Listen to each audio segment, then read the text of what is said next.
tinnitus, something that we as audiologists are dealing with on a daily basis in our practices. Is fitting a hearing aid for a patient with tinnitus sufficient intervention? Are we doing enough as audiologists in our practices to deal with tinnitus? Amtronix has invited a wonderful audiologist to chat with us today a little bit more about tinnitus. Tarryn Richardson is regarded as an expert in the field of tinnitus, so it is an absolute honor to have her with us today. Tarryn, welcome. Thank you very much. Thank you so much for joining us today. Such a pleasure. Let's start off with the simple, what is tinnitus? Okay, so the big question, what is tinnitus? Tinnitus can be a sound, a ringing, a buzzing, a whooshing sound, can be in the ears, can be in the head, can be one ear or two ears. No matter what the patient describes, if they're hearing a sound in their ears or their head, it's usually tinnitus. Okay, it's usually also, we refer to it as a phantom sound. We usually only hear it in the absence of external sound, so usually when there's no sound around us, that's when we're most aware of it. It's not a sound that someone can listen to, your partner can't listen to in your ear and hear your sound of your tinnitus. We can't put a sound level meter into your head and measure your tinnitus. It's not a real physical sound, it's a phantom sound, but it is real, it is there, people aren't imagining it. And that's more or less what we term tinnitus. Tinnitus is a very complicated concept, and there are many schools of thought as to what actually causes tinnitus. When a patient asks you what is causing this sound, how do you explain it to them?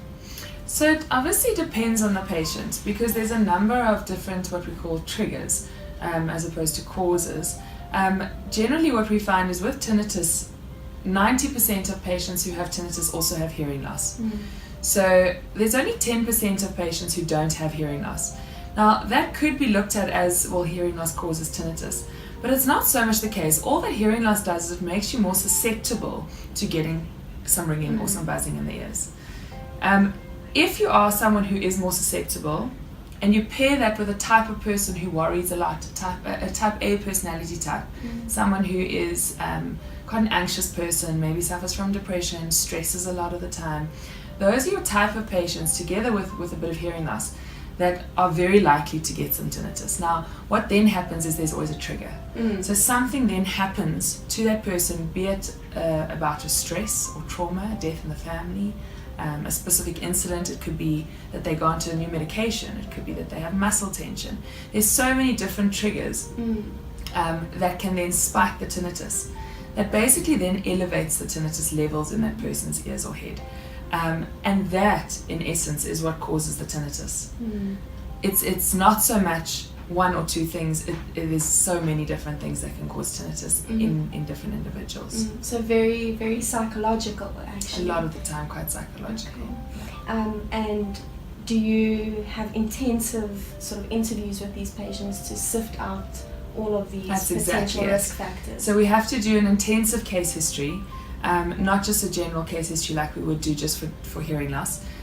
It's important to understand what medication they're on, when they started the medication, what is the medication for, what have they been through in the last year or 10 months or whenever the onset of their tinnitus was, and trying to identify that individual person's lifestyle and what they could be doing that could be aggravating their tinnitus. Things like caffeine, alcohol, smoking, drugs, those are the sort of things that also play a big role in aggravating tinnitus. So we explore that in a lot of detail. Okay. Tinnitus is often an overwhelming experience for a patient, and the first thing they want to know from an audiologist is, I'm here, this is my problem, can tinnitus be cured? So that's the biggest question we always get. Patients will phone in and say, why must I see you, can you cure tinnitus? Now, you've got to understand the background to tinnitus to understand why people say we can't cure tinnitus. The basic answer is no, you don't cure tinnitus, because they've done studies to show that we actually all have a level of tinnitus. We just don't all hear it. And so we can't say we can take tinnitus away. You know, we've all walked into a very noisy place and walked out and our ears are ringing. That's called transient spontaneous tinnitus. And that we all have a level of. Then with patients who have hearing loss and aggravating factors, their tinnitus levels basically just rise. And what we're working on is we're trying to lower that level of awareness on that tinnitus so that the patient can habituate to it. So we're not trying to cure tinnitus. Our goal of retraining therapy and that is not to get rid of or cure tinnitus. And it's incredibly important for the patient to understand that, because if their expectations are not the same as your expectations, you're never going to get anywhere with the patients. So you've got to help them understand that your job or your goal of the process is not to cure it, but rather to decrease their awareness of it and to decrease the effect that the tinnitus has on their quality of life. In intervention of tinnitus, what is your first step usually? So the first step that we do is we get the patients to do questionnaires. It's important for us to understand exactly at which level this patient is in terms of the effect of the tinnitus on their quality of life. So we do a questionnaire on quality of life effect, we do a questionnaire on depression, a depression scale, an anxiety scale, a hearing loss scale, as well as a hypoacusis scale, and then we do a sleep interview as well to see how it's affecting their sleep. So that gives me a really good picture initially on what areas I need to focus on, because it's very patient dependent. Everyone's an individual of how this affects them. So we first get an idea, we then obviously have to run a hearing test to see, does this patient have hearing loss? If so, how much hearing loss? It could be an incredibly mild hearing loss, it could be a slight hearing loss. But it's important to see, is there damage to the hair cells? So we do the hearing test and the OEs to check that. A lot of audiologists in practice fit hearing aids on a patient with tinnitus and sort of think, okay, well, hearing aids offer amplification and giving that patient sound back again often or sometimes will help with the tinnitus. And they counsel the patient that way, but no further intervention is really done. Yeah. Would you say that fitting a hearing aid on a patient with tinnitus is sufficient intervention? It depends on the patient. You do get some patients who just have a bit of hearing loss, a bit of mild tinnitus, there's no effect on their quality of life. And yes, those patients could perhaps do very well with just intervention of hearing aid fittings. However, a lot of patients whose quality of life is affected by their tinnitus, if you just fit hearing aids, you could potentially just make it worse, because that patient isn't there for their hearing problem, they're there for their tinnitus problem. And unless they understand why those hearing aids are being fitted, you can actually cause more damage. So it's more important to deal with the relationship between the brain and the tinnitus first, before providing any form of intervention of hearing amplification devices. That often just comes a lot later.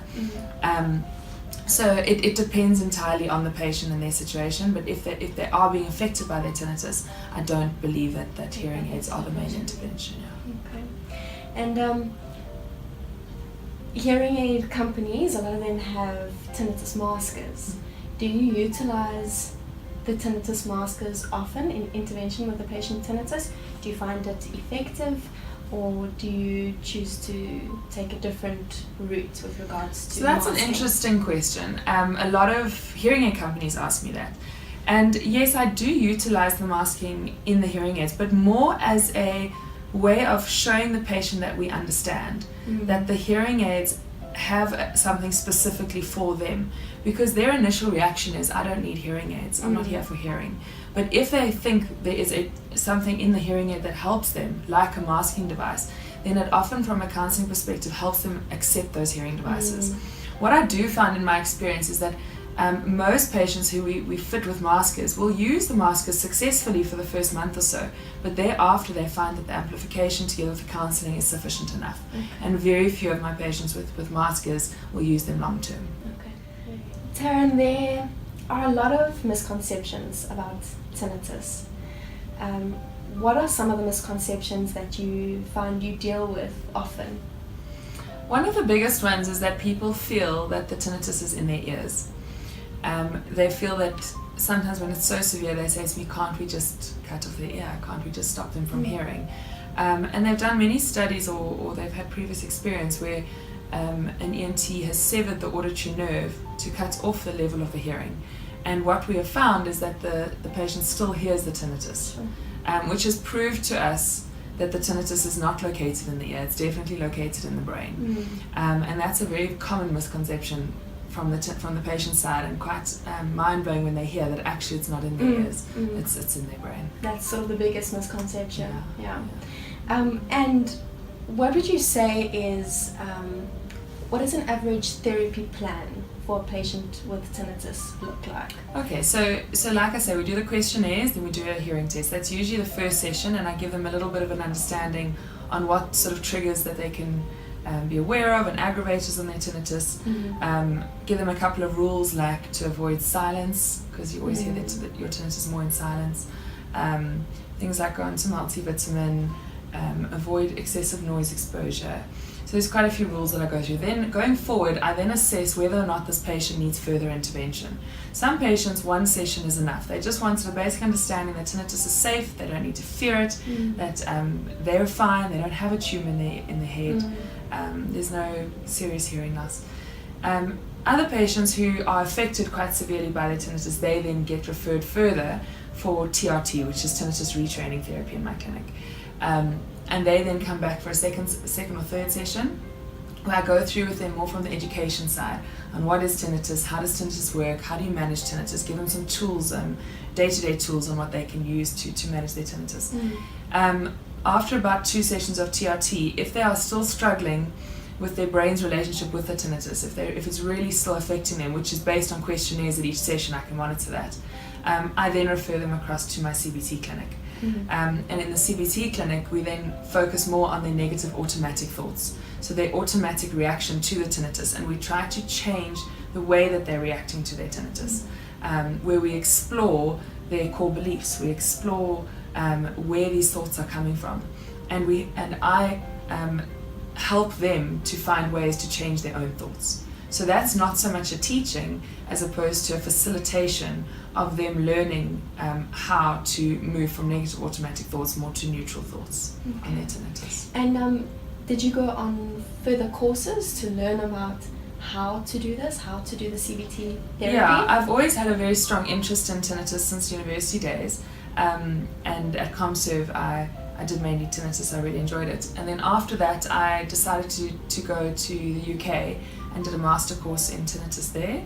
And then I subsequently went back a couple of years ago. So I've done 2 master courses in tinnitus in the UK, which has really helped me understand it a lot more. And I'm going again this year. Okay. Yeah. So really an expert in the field.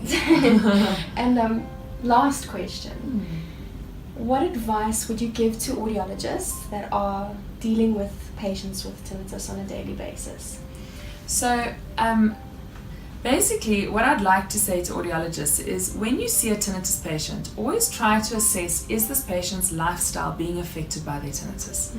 And the best way in doing that is to always run a tinnitus questionnaire. So run the tinnitus handicap inventory or the tinnitus reaction questionnaire. Always have that on hand. Get them to fill that out, and if they score worse, moderate or worse on those questionnaires, it means those patients need further intervention. They cannot just have hearing aids or basic advice or information. They need to see a specialist in tinnitus. I'm not the only specialist in tinnitus, there are a few of us. There's also Hanley Kruin, who I work quite closely with. And I do suggest that you then look at referring those patients for further intervention and not try and help them yourself, because it can cause more damage. Okay, perfect. Thank you so much, Tarryn, for being with us today. It was so insightful. I hope you also got a few questions answered yourself. And yes, I'm sure this will not be the last time we chat. Thank you so much. Such a pleasure.